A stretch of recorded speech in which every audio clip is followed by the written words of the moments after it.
الناس فتمنوا الموت إن كنتم صادقين ولن يتمنوا أبدا بما قدمت أيديهم والله عليم بالظالمين. صدق اللہ العظیم. معزز سامعین کرام، سورہ بقرہ کی آیت نمبر 94 اور 95 تلاوت کی گئی ہے. ان دو آیتوں میں اللہ رب العزت نے بنی اسرائیل یعنی یہودیوں کے کا ایک جو دعویٰ تھا، جو کہا کرتے تھے یہودی کہ جنت میں ہم ہی جائیں گے اور آخرت کی زندگی اور جنت اور آخرت کی زندگی کی کامیابی وہ ہمارے لیے خالص ہے، اس میں کسی اور کو حصہ نہیں ملے گا. اور یہ بھی کہا کرتے تھے کہ اگر ہم جہنم میں بھی گئے تو بہت تھوڑی سی مدت کے لیے اور بہت مختصر سی سزا ہمیں ملے گی. اللہ رب العزت نے جناب محمد رسول اللہ صلی اللہ علیہ وسلم کو خطاب کرتے ہوئے فرمایا: قُلْ إِنْ كَانَتْ لَكُمُ الدَّارُ الْآخِرَةُ عِنْدَ اللَّهِ خَالِصَةً مِّن دُونِ النَّاسِ. اے پیغمبر صلی اللہ علیہ وسلم، آپ کہہ دیجئے کہ اگر تم یہ کہتے ہو کہ آخرت کا گھر اللہ کے نزدیک تمام انسانوں کے علاوہ ہمارے لیے خالص ہے، خاص کر ہمارے لیے ہے، یعنی کوئی انسان آخرت کی جو زندگی ہے اس میں کامیاب نہیں ہوگا. کامیاب اگر ہم ہوں گے تو اس لیے ہوں گے کہ ہم یہودی ہیں، ہم بنی اسرائیل اور ہماری قوم میں سے اکثر انبیاء کرام مبعوث ہوئے ہیں. اس بنیاد پر ہم آخرت کی زندگی میں کامیاب ہوں گے اور جنت کے ہم مستحق اور حقدار ہوں گے. ان لوگوں کا کہنا یہ تھا کہ ہمارا جو تقدس ہے، اس تقدس کی بنیاد پر ہم جنت کے اندر جائیں گے، کہ ہم بنی اسرائیل میں سے ہیں اور اکثر انبیاء ہماری ہی قوم اور ہماری ہی نسل اور ہماری ہی خاندان میں سے ہیں، اس لیے ہم جنت میں جائیں گے اور آخرت کی زندگی وہ ہمارے لیے خالص ہے. اللہ رب العزت نے فرمایا کہ آپ ان سے کہہ دیے فتمنوا الموت، کہ موت کی تمنا کرو، موت کی تمنا کر لو. ظاہر سی بات ہے کوئی زندہ رہ کر تو جنت میں نہیں جا سکتا کہ زندگی ہی میں وہ جنت میں چلے جائے. جنت میں جانے کے لیے تمہیں مرنا پڑے گا. پھر دنیا کے اندر در در کی ٹھوکریں کیوں کھا رہے ہو، ذلت و رسوائی کی زندگی کیوں گزار رہے ہو؟ ظاہر سی بات ہے یہود ایک ایسی قوم تھی کہ اللہ پر ان کا غضب نازل ہوا تھا اور اللہ پر ان کی لعنت تھی، اس لیے یہ در در کی ٹھوکریں کھاتے تھے. ان کا کوئی اپنا وجود نہیں تھا، کوئی ملک نہیں تھا. آج جو دیکھ رہے ہیں آپ، یہ دوسرے ملکوں کی پشت پناہی کی وجہ سے ایک قابض کی حیثیت سے فلسطین کے اندر یہ اپنا ایک وجود قائم کیے ہوئے ہیں. ورنہ ان کی پچھلی تاریخ اٹھا کر آپ دیکھ لیں تو یہودیوں کی کوئی حکومت اور سلطنت نہیں تھی. اللہ رب العزت نے ان کی نافرمانیوں کی وجہ سے ان پر ذلت و رسوائی کو مسلط کر دیا تھا. اللہ تعالیٰ فرماتے ہیں فتمنوا الموت، موت کی تمنا کر لو، موت کی آرزو کر لو، ان کنتم صادقین، اگر تم اپنے دعوے کے اندر سچے ہو. گویا اللہ تعالیٰ کی طرف سے ایک چیلنج کیا گیا ہے کہ تم یہ کہتے ہو کہ جنت ہمارے لیے ہے تو ٹھیک ہے، تم مر جاؤ، موت کی تمنا کر لو اور سب کے سب مر جاؤ، جنت کے اندر چلے جاؤ.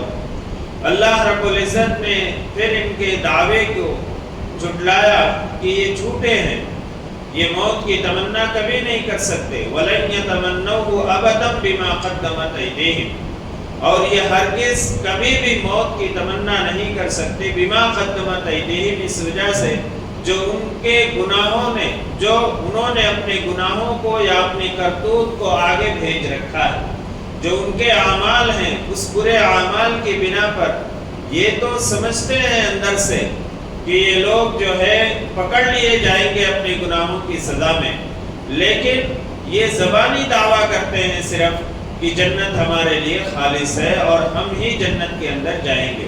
ان کے جو اعمال ہیں، ان اعمال اور ان کی جو کرتوت ہیں، ان کرتوت کی وجہ سے یہ کبھی بھی موت کی تمنا نہیں کر سکتے۔ اللہ رب العزت نے فرما دیا، ورنہ ان کے لیے تو آسان تھا کہ بھائی جنت میں جب تم ہی جاؤ گے اور آخرت کی زندگی تمہارے لیے ہے تو آسان طریقہ ہے، اتنی محنت اور مشقت کرنے کی ضرورت کیا ہے، موت کی تمنا کرنا۔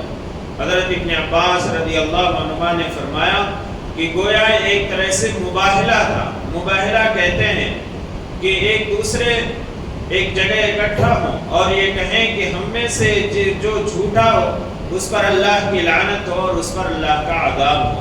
حضور اکرم صلی اللہ علیہ وسلم نے نصارہ کو بھی اور مشرکین کو بھی مباہلہ کی دعوت دی تھی جب آپ صلی اللہ علیہ وسلم کی نبوت اور رسالت کا ان لوگوں نے انکار کیا تھا۔ تو گویا اللہ رب العزت نے ایک طرح سے مباہلہ کی ان کو دعوت دی ہے کہ اگر تم اپنے دعوے کے اندر سچے ہو تو اس بات کا عہد کرو کہ موت کی تمنا کر لو اور موت کی تمنا کر کے تم جنت کے اندر چلے جاؤ، اور اگر یہ بھی بات کہو مباہلے کے اندر کہ اگر ہم میں سے جو شخص جھوٹا ہو اس پر اللہ کا عذاب نازل ہو جائے۔ تو ظاہر سی بات ہے اپنے دعوے کے اندر جھوٹے تھے، یہ سچے تو نہیں تھے، اس لیے انہوں نے اس کو قبول نہیں کیا اور نہ انہوں نے موت کی تمنا کی۔ اللہ رب العزت آگے فرماتے ہیں واللہ علیم بالظالمین، اور اللہ یقیناً ظالموں کو جاننے والا ہے۔ جو لوگ ظلم کرنے والے ہیں، جو اپنی جانوں پر ظلم کرتے ہیں، جو نبوت و رسالت اور اس دین اسلام کا انکار کرتے ہیں اور اپنے زمانے کے پیغمبر کو جھٹلاتے ہیں، وہ گویا اپنی جانوں کے اوپر ظلم کر رہے ہیں۔ اللہ رب العزت ان سے بخوبی واقف ہے۔ ایک سوال یہ پیدا ہوتا ہے کہ اگر کوئی مسلمان یہ کہے کہ وہ مسلمان ہی جنت میں جائے گا، اگر اس بات کا دعویٰ کرے تو اس کے لیے کیا صورت ہوگی؟ ظاہر سی بات ہے، پہلی بات تو یہ ہے مسلمان یقینی طور پر اس بات کا دعویٰ نہیں کرتا ہے کہ وہ جنت ہی میں جائے گا، یقیناً وہ جنت میں جائے گا یا جنت اس کے لیے خالص ہے۔ مسلمان اس طرح کا دعویٰ تو نہیں کرتا ہے۔ ہاں، اس میں یہ ہے کہ اسلام اور اسلامی تعلیمات اور اس کے احکام پر عمل کرنے کی وجہ سے مسلمان اس امید میں ہے کہ اللہ کے فضل سے وہ جنت کے اندر داخل ہوگا۔ جناب محمد رسول اللہ صلی اللہ علیہ وسلم نے فرمایا کہ کوئی شخص بغیر اللہ کے فضل کے جنت میں داخل نہیں ہوگا۔ صحابہ نے پوچھا ہے اللہ کے نبی صلی اللہ علیہ وسلم آپ؟ تو حضور اکرم صلی اللہ علیہ وسلم نے فرمایا کہ ہاں، محمد بھی اللہ کے فضل کے بغیر جنت کے اندر داخل نہیں ہوگا۔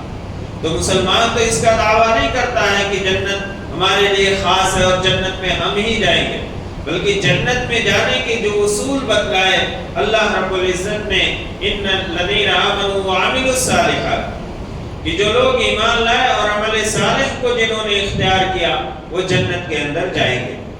اور کہیں بھی مسلمان یہ نہیں کہتے کہ ہم جو ہے خاندانی تقدس کی وجہ سے یا ہم آخری نبی جناب محمد رسول اللہ صلی اللہ علیہ وسلم کی نبوت و رسالت پر صرف ایمان لانے کی وجہ سے ہم جنت کے اندر یا ان کے ساتھ نسبت ہونے کی وجہ سے ہم جنت کے اندر داخل ہو جائیں گے، مسلمان اس کا دعویٰ نہیں کرتا ہے، کیونکہ ہمارے اور آپ کے آقا جناب محمد رسول اللہ صلی اللہ علیہ وسلم نے اپنے خاندان کے لوگوں کو اور حضرت فاطمہ رضی اللہ عنہ کو مخاطب کرتے ہوئے فرمایا کہ اے بیٹی، اس امید اور اس گمان میں نہیں رہنا کہ محمد رسول اللہ صلی اللہ علیہ وسلم کی تم بیٹی ہو، اس خاندانی نسبت اور اس تقدس کی وجہ سے تم جنت کے اندر داخل ہو جاؤ، بلکہ جنت میں داخلے کی بنیاد ایمان اور عمل صالح ہے، اور مسلمان اسی چیز کو مانتا ہے۔ مسلمان کی زندگی امید اور خوف کی زندگی ہوتی ہے کہ جو ہم نے اعمال کیے ہیں، اس اعمال کی وجہ سے اللہ رب العزت کی رحیم و کریم ذات ہو سکتا ہے اپنے مغفرت کی چادر کے اندر ہمیں ڈھانپ لے اور ہمیں جنت کے کسی کونے میں جگہ دے دے، اور اس بات کا ڈر اور خوف بھی رہتا ہے کہ اپنی بدعمالیوں میں پکڑ نہ لیا جاؤ اور جنت سے دور اور جہنم کے اندر داخل کر دیا جائے۔ مومن کی زندگی ایمان اور خوف کے اندر گزرتی ہے، اس لیے روایتوں میں آتا ہے کہ حضرت عمر فاروق رضی اللہ عنہ اکثر یہ کہا کرتے تھے کہ اگر اللہ رب العزت کی طرف سے یہ اعلان ہو گیا کہ ساری انسانیت جہنم کے اندر جائے گی، صرف ایک شخص جنت کے اندر جائے گا، تو مجھے اللہ کی رحیم و کریم ذات سے امید ہے کہ وہ شخص میں ہوں گا۔ یعنی اللہ کی ذات سے ایسی امید، ایسی رحمت کی امید۔ اور یہ بھی فرماتے تھے کہ اگر اللہ تعالیٰ کی طرف سے یہ اعلان ہو گیا کہ ساری انسانیت جنت کے اندر جائے گی، صرف ایک شخص جہنم کے اندر ڈالا جائے گا، تو مجھے اللہ کی ذات سے ڈر اور خوف ہے کہ کہیں وہ جہنم میں ڈالا جانے والا شخص میں نہ ہوں۔ یعنی دونوں چیزیں رہتے تھے، ایک اللہ کا ڈر اور خوف اور اللہ کی رحیم و کریم ذات سے امید بھی۔ تو مومن کی زندگی اس طرح گزرتی ہے۔ مومن یہ دعویٰ نہیں کرتا ہے کہ صرف وہی جنت میں جائے گا، اس کے علاوہ کوئی جنت میں نہیں جائے گا، لیکن یہ یہودی جو تھے یہ دعویٰ کرتے تھے کہ آخرت کی زندگی ہمارے لیے خالص ہے، ہم آخرت کی زندگی میں کامیاب ہوں گے، ہم جنت ہماری جو ہے جاگیر ہے، جنت کے اندر جائیں گے۔ اللہ رب العزت نے فرمایا کہ موت کی تمنا کر لو اور جنت کے اندر داخل ہو جاؤ۔ پھر اللہ تعالیٰ نے فرمایا کہ یہ ہرگز موت کی تمنا نہیں کر سکتے، اس لیے کہ ان کے جو اعمال ہیں، ان اعمال کی وجہ سے یہ خود ڈرتے ہیں کہ مرنے کے بعد ہمیں جنت تو ملنے والی نہیں ہے، ہمارے اعمال ایسے ہیں۔ اللہ تعالیٰ آگے کی صفت یہ بیان فرماتے ہیں وَلَتَجِدَنَّهُمْ أَحْرَصَ النَّاسِ عَلَىٰ حَيَاةٍ، اور آپ ان میں سے لوگوں میں سب سے زیادہ زندگی کا حریص پائیں گے۔ ان میں سے ہر شخص زندگی کا لالچی، یعنی یہ چاہتا ہے، آگے اللہ تعالیٰ فرماتے ہیں مِنَ الَّذِينَ أَشْرَكُوا، مشرکوں سے بھی زیادہ۔ مشرک جو تھے وہ آخرت کی زندگی کے قائل نہیں تھے، وہ تو یہ کہتے تھے کہ آخرت کی زندگی کوئی زندگی نہیں ہے، بس یہ دنیا کی زندگی۔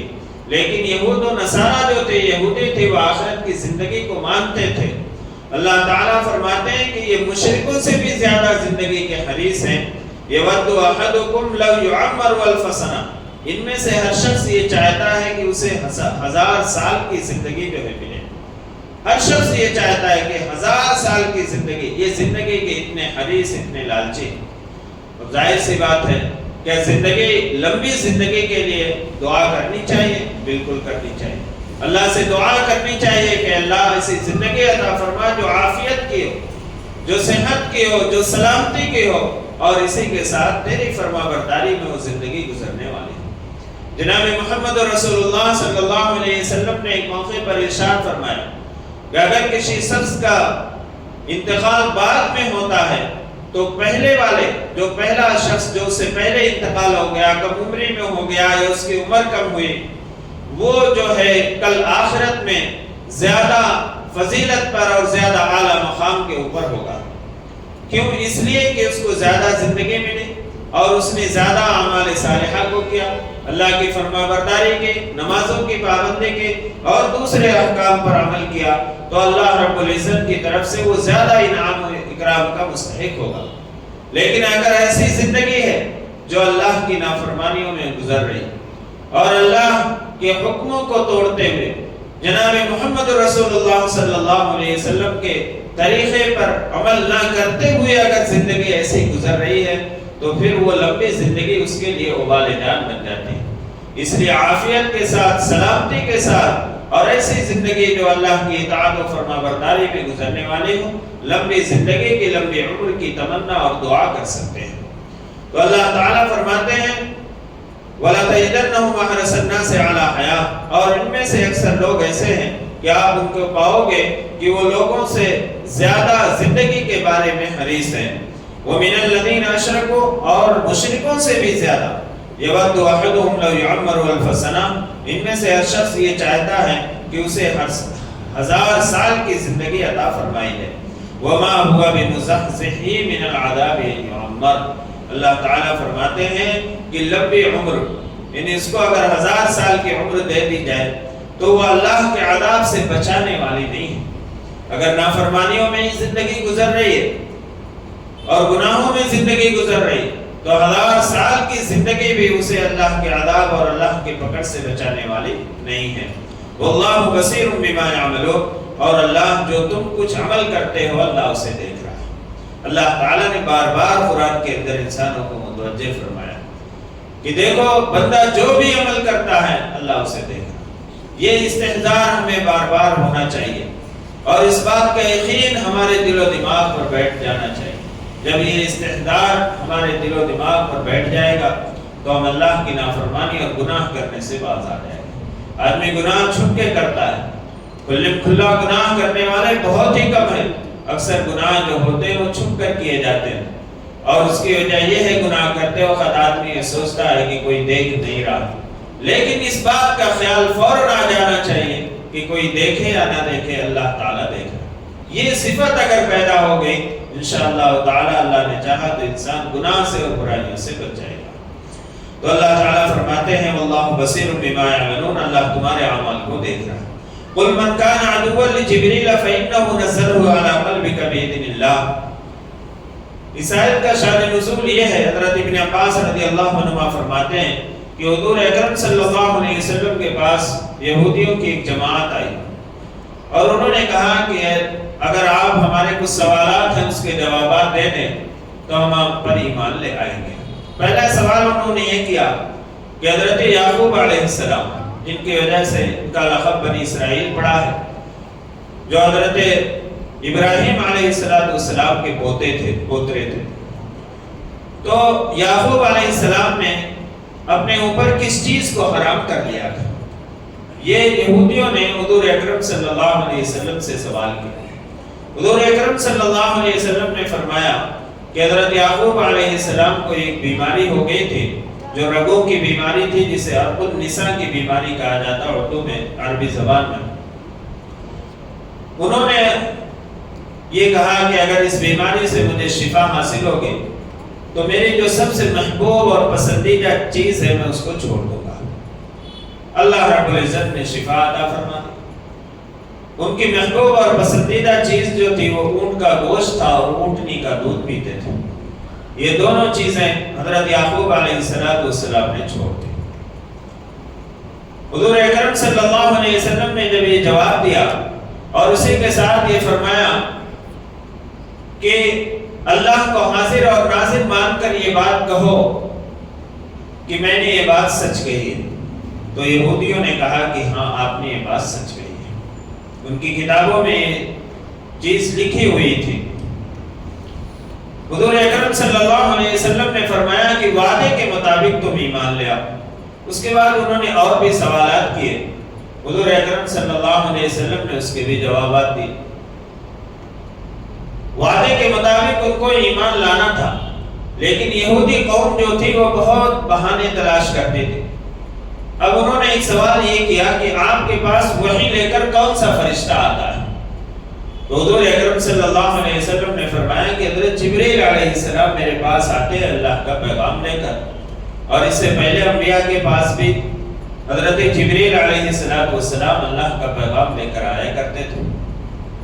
ان لوگوں نے کہا کہ ہم آپ پر ایمان لے آتے، لیکن جو فرشتہ ایمان لے جو وحی لے کر آتا ہے آپ کے پاس، جبریل امین، یہ ہمارا دشمن ہے، اس لیے کہ ہماری قوم پر انہوں نے مصیبتیں اور بلائیں اور اللہ کا عذاب اسی فرشتے نے نازل کیا ہے، لہذا یہ ہمارا دشمن ہے۔ اس کے علاوہ اگر میکائیل علیہ السلام جو بارش وغیرہ برساتے ہیں، ان پر لوگوں کی روزی اور رزق پہنچانے کی ذمہ داری ہے، اگر وہ جو ہے وحی لے کر آتے تو ہم آپ پر ایمان لے آتے ہیں۔ جبریل امین یہ ہمارا دشمن ہے اور یہ آپ کے پاس وحی لے کر آتا ہے، اس لیے ہم آپ پر ایمان نہیں لائے۔ انہوں نے انکار کر دیا۔ اللہ رب العزت نے ان آیات میں فرمایا قل من کان عدوا لجبریل، آپ کہہ دیجئے کہ جو شخص جبریل کا دشمن ہے۔ آگے جملہ حذف ہے۔ اللہ رب العزت نے قرآن کریم کے اندر بہت سی جگہ پہ بہت سی باتوں کو انسان کے عقلوں کے اوپر چھوڑ دیا ہے کہ عقل سے کیا یہ لوگ سوچتے ہیں اور ان کی عقل کتنا کام کرتی ہے۔ اللہ تعالیٰ نے فرمایا آپ کہہ دیجئے کہ جو کوئی جبریل کا دشمن ہے اللہ اس کا دشمن ہے، اللہ اس کا دشمن ہے۔ فَإِنَّهُ نَزَّلَهُ عَلَى قَلْبِكَ بِإِذْنِ اللَّهِ، یقیناً اس نے آپ کے دل پر جو کچھ اتارا ہے وہ اللہ کے حکم سے اتارا ہے۔ یہ قرآن جو نازل ہو رہا ہے یہ آپ کے دل پر نازل ہو رہا، آپ کے قلب پر نازل ہو رہا۔ حضور اکرم صلی اللہ علیہ وسلم پر جب قرآن نازل ہوتا تھا تو حضور اکرم صلی اللہ علیہ وسلم بہت جلدی اس کو دہراتے تھے۔ اللہ تعالیٰ نے منع فرمایا لا تحرک به لسانک لتعجل به ان علینا جمعه وقرآنہ۔ آپ اپنی زبان کو تیزی سے حرکت مت کیجیے، جو کچھ نازل ہوتا ہے ہم آپ کو آپ کے دل پر اس کو بیٹھا دیں گے، اس کو جما دیں گے۔ سنقرئک فلا تنسى، اللہ تعالیٰ نے فرمایا کہ جو کچھ آپ بھول جائیں گے اسے ہم یاد دلا دیں گے، اور ہمارے حکم کے بغیر آپ کچھ بھولیں گے نہیں۔ تو آپ کے دل پر یہ قرآن نازل ہوتا تھا اور آپ کے دل کے اندر وہ بیٹھ جاتا تھا، پیوست ہو جاتا تھا۔ اللہ تعالیٰ فرماتے ہیں کہ فرشتے کا کام تو یہ اللہ کے حکم کو پہنچانا ہے، یہ اپنی طرف سے کوئی چیز لے کر نہیں آتا، اور فرشتے جو ہے اللہ کی نافرمانی نہیں کرتے۔ لا یعصون اللہ ما امرهم ویفعلون ما یؤمرون۔ اللہ تعالیٰ نے فرمایا کہ فرشتے اللہ کی نافرمانی نہیں کرتے، ذرہ برابر بھی کمی اور بیشی اس کے اندر نہیں کرتے، اور جو کچھ حکم دیا جاتا ہے وہ کرتے ہیں اللہ کی طرف سے۔ یہ تو اللہ کی طرف سے قاصد ہے، ان کو دشمن کہنا یہ غلط بات ہے۔ اللہ نے جو حکم دیا ہے ان کے اندر وہ صلاحیت ہے کہ جو اللہ کا حکم ہوتا ہے اللہ رب العزت کے حکم کو ماننے کے لیے فوراً اس پر عمل کر لیتے ہیں۔ تو ان کا کوئی قصور نہیں ہے ان کی وجہ سے ایمان نہ لانا، یہ تمہارا اپنا نقصان ہے۔ اللہ تعالیٰ فرماتے ہیں فَإِنَّهُ نَزَّلَهُ عَلَىٰ قَلْبِكَ بِإِذْنِ اللَّهِ مُصَدِّقًا لِمَا بَيْنَ يَدَيْهِ، اور یہ ایسی کتاب کو لے کر آیا ہے جو ان کے پاس کتاب ہے اس کی تصدیق کرنے والے، کہ وہ کتاب توریت اللہ کی کتاب ہے، انجیل اللہ کی کتاب ہے، زبور اللہ کی کتاب ہے، یہ قرآن ان کتابوں کی تصدیق کرتا ہے جس پر تم ایمان رکھتے ہو۔ وَهُدًى وَبُشْرًى لِلْمُؤْمِنِينَ، اور ہدایت اور خوشخبری ہے مومنوں کے لیے۔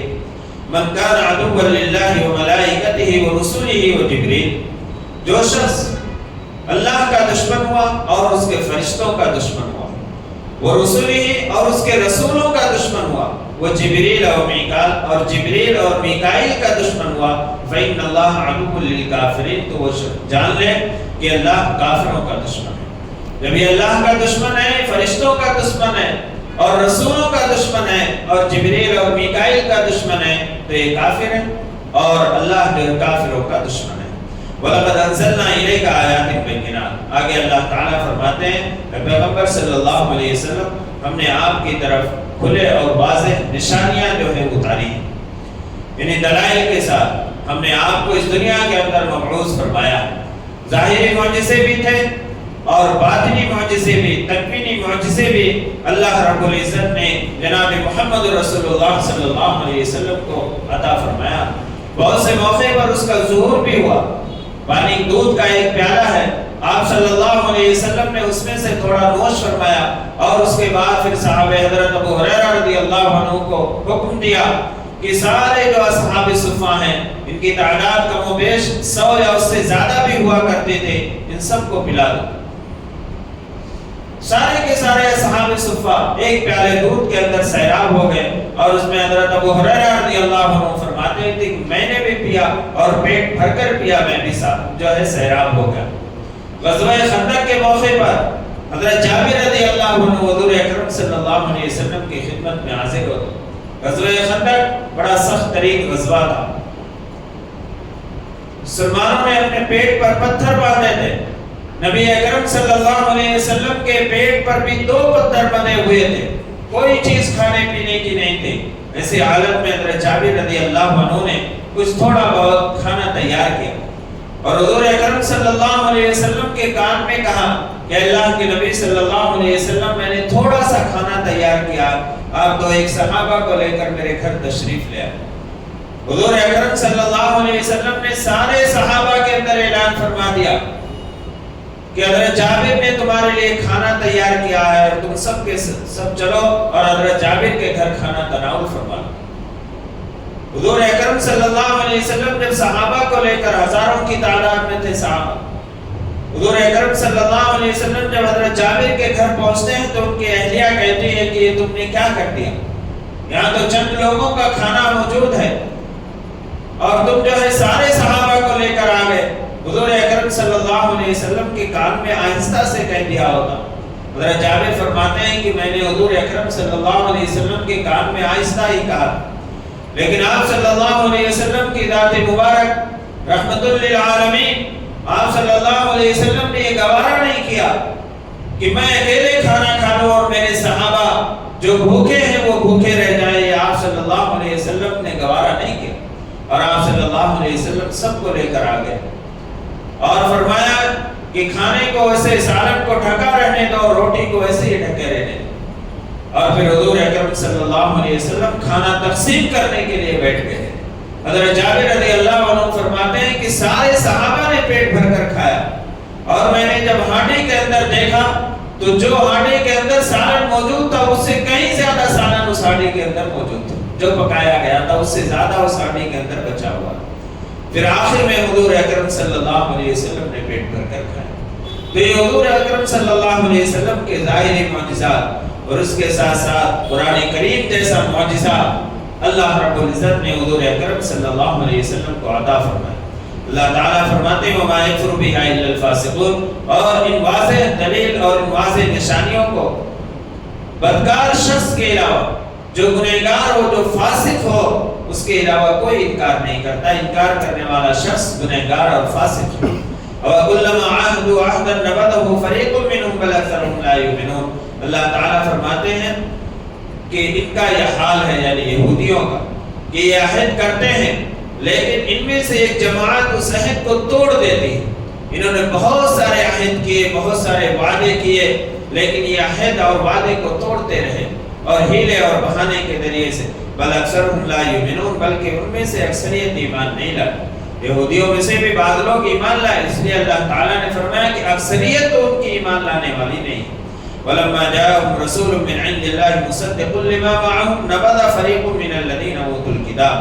اور جب ان کے پاس رسول آئے اللہ کی طرف سے جو تصدیق کرنے والے تھے اس کتاب کی جو ان کے پاس ہے نَبَذَ فَرِيقٌ مِّنَ الَّذِينَ أُوتُوا الْكِتَابَ. تو جن لوگوں کو کتاب دی گئی تھی ان میں سے ایک جماعت نے اللہ کی کتاب کو اپنے پشت کے پیچھے ڈال دیا. کأنہم لا یعلمون. ایسا معلوم ہو رہا تھا کہ گویا وہ جانتے ہی نہیں. یعنی حضور اکرم صلی اللہ علیہ وسلم یا دوسرے انبیاء جب ان کے پاس آئے اور اس کتاب کی تصدیق کرنے والی کتاب لے کر آئے تو ان لوگوں نے اس کتاب پر جس کتاب پر ایمان لاتے تھے یعنی توریت پر اس میں لکھا ہوا تھا کہ آخری نبی جناب محمد رسول اللہ صلی اللہ علیہ وسلم مبعوث ہوں گے اس کتاب کے احکام کو پیچھے ڈالے. اب گویا ایسا کہنے لگے کہ وہ جانتے ہی نہیں ہیں کہ اس میں حضور اکرم صلی اللہ علیہ وسلم کی اس کتاب کے اندر بشارت دی گئی ہے کہ آپ اس دنیا کے اندر آخری پیغمبر بنا کر بھیجے جائیں گے. تو یہ بڑے ہیلے اور بہانے اور عہد و پیمان کو توڑنے والی قوم تھی. اللہ رب العزت نے ان آیات میں ان کی خرابیوں کو بیان فرمایا اور خاص بات یہ فرمائی ہے کہ آخرت کی جو زندگی ہے وہ کسی خاندانی تقدس سے حاصل ہونے والی نہیں کہ ہم فلاں انبیاء سے تعلق رکھتے ہیں اور فلاں ہم نبی کی نسل اور خاندان سے ہیں. ہمارے اور آپ کے آقا جناب محمد رسول اللہ صلی اللہ علیہ وسلم نے صاف صاف واضح طور پر فرما دیا اپنے اہل خاندان کو اور اپنی لاڈلی بیٹی حضرت فاطمہ رضی اللہ عنہ کہ دیکھو یہ خاندان نبوت سے ہونا یہ آخرت میں نجات کا ذریعہ نہیں. نجات کا ذریعہ ایمان اور عمل صالح. یہ دو چیزیں ہیں اس کو ہم مضبوطی سے تھامے رکھیں گے ایمان پر قائم رہتے ہوئے اچھے اعمال کو اختیار کریں گے اعمال صالحہ کو گناہوں سے بچیں گے اللہ کی اطاعت و فرما برداری کریں گے. یقیناً اللہ رب العزت اپنی مغفرت کی چادر کے اندر ڈھانپ کر اللہ تعالی ہمیں جنت کے کسی کونے میں جگہ عطا فرما دیں گے. لیکن ایمان اور عمل صالح یہ دونوں چیزیں ضروری ہیں. صرف ایمان ہی کافی نہیں بلکہ اللہ تعالی نے بار بار قرآن کے اندر ایمان کے ساتھ عمل صالح کو ذکر فرمایا. اللہ رب العزت سے دعا اللہ تعالی ہم سب کو عمل کی توفیق عطا فرمائے. الحمدللہ رب العالمین والصلاة والسلام علی سید الانبیاء والمرسلین محمد وعلی آلہ واصحابہ اجمعین. ربنا آتنا فی الدنیا حسنۃ وفی الآخرۃ حسنۃ وقنا عذاب النار وقنا عذاب القبر وقنا عذاب الحشر. یا اللہ ہم پر رحم فرما دیجیے کرم فرما دیجیے. یا اللہ سب کی مغفرت فرما دیجیے. یا ارحم الراحمین ہماری صغیرہ کبیرہ گناہوں کو معاف فرما دیجیے. یا ارحم الراحمین ہم سب کی خطاؤں کو لغزشوں کو درگزر فرما دیجیے. یا ارحم الراحمین ہم گنہگار خطاوار قصوروار بندے. یا ارحم الراحمین ہماری خطاؤں کو درگزر فرما دیجیے. دیجیے، یا ارحم الراحمین ہم سب کو معاف فرما دیجیے، یا ارحم الراحمین ہم سب کو صحت و تندرستی عطا فرمائیے، تمام شرور و فتن سے ہم سب کی حفاظت فرما لیجیے، لوگوں کی بدخواہی سے، بدنگاہی سے، برا چاہنے سے حفاظت فرما لیجیے، نفس شیطان کے مکر و فریب سے ہم سب کی حفاظت فرما لیجیے، شیاطین کے شر سے، شریروں کے شر سے اور دشمنوں کی عداوت سے ہم سب کی حفاظت فرما لیجیے، یا ارحم الراحمین حفاظت فرما لیجیے، یا ارحم الراحمین رحم فرما دیجیے، کرم فرما دیجیے، مدد فرما دیجیے، فضل اور دستگیری فرما دیجیے، یا رحم الرحمین حضور اکرم صلی اللہ علیہ وسلم کی سنتوں پر عمل کرنے والا بنا دیجیے، آپ صلی اللہ علیہ وسلم کی سنتوں سے محبت اور عشق پیدا فرما دیجیے، یا رحم الرحمین قرآن کریم کے احکامات پر عمل کرنے والا بنا دیجیے، یا رحم الرحمین اپنی زندگیوں کے اندر ایمان اور عمل صالح پر قائم رہیں اور ہمارا ہر کام حضور اکرم صلی اللہ علیہ وسلم کی سنت کے موافق ہو، یا رحم الرحمین ہمیں اس کی توفیق عطا فرما دیجیے، یا رحم الرحمین جو بھی اعمال ہو رہے ہیں، یا رحم الرحمین اعمال صالحہ اس میں جو کمی اور کوتاہی ہے، یا رحم الرحمین اسے درگزر فرما کر اسے قبول فرما لیجیے، اور جب تک زندگی ہے اعمال صالحہ کی توفیق عطا فرمائیے، یا رحم الرحمین آپ کی نافرمانی کرنے سے ہم سب کی حفاظت فرما لیجیے، ہم آپ کی اطاعت و فرما برداری کے اندر زندگی گزارے، ہمیں ایسا سچا پکا مسلمان بنا دیجیے، یا رحم الرحمین جو لوگ بیمار ہیں انہیں شفاء کاملہ عاجلہ دائمہ مستمرہ عطا فرمائیے، جو دنیا سے رخصت ہو گئے ان کی مغفرت فرما دیجیے، ان کے درجات کو بلند فرما دیجیے، یا انہیں کروٹ کروٹ جنت نصیب فرمائیے، جنت الفردوس میں اعلیٰ مقام عطا فرمائیے، یا رحم الرحمین حضور اکرم صلی اللہ علیہ وسلم کے صدقے دفعہ ہماری دعاؤں کو قبول و منظور فرما لیجیے، ربنا تقبل منا انک انت السمیع العلیم وتب علینا انک انت التواب الرحیم برحمتک یا ارحم الراحمین۔